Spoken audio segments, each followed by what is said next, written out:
তোমার তো ইন্টারভিউ হয়েছে, তুমি একটু আগে একটা ভিডিওতে বললে আমাদের ইন্টারভিউ হয়েছে, ইটস ইজি ছিল। কি প্রশ্নগুলো হয়েছে একটু কি আমাদেরকে বলা যায়? Yeah, sure.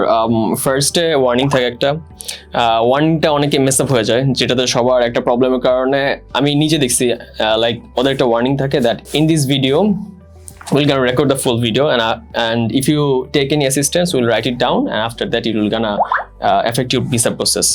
So আমাকে যখন এই কোশ্চেনটা করছিল I was like I'm the friend, so that I thought like I understand that, like I got it.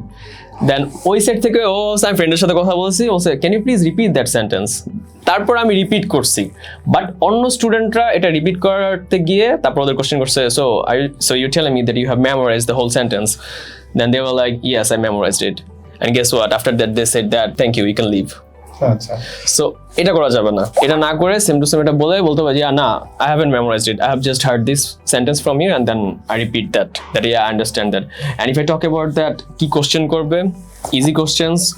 কোথায় যাইতেছো ফার্স্ট অফ অল? কার আন্ডারে যাইতেছো? এর আগে কখনো মানে ইউরোপে কোনো কান্ট্রিতে যাওয়া হয়েছে কিনা? তারপর একদম ইজি ছিল যে পাশে কি কান্ট্রি আছে, কত বছরের কোর্স, কত ডলার লাগছে, তারপর তোমার স্পন্সর কে, একদম ইজি কোশ্চেন গুলো করা হয়েছে। সো আমার কাছে আমাদের হ্যাঁ ফাইলে ছিল এর থেকে 10% কোশ্চেন করছে, কজ কনফিডেন্ট ছিলাম আমি, আমার মনে হয় কোশ্চেন করলো না। Okay, so yeah, easy, that's it.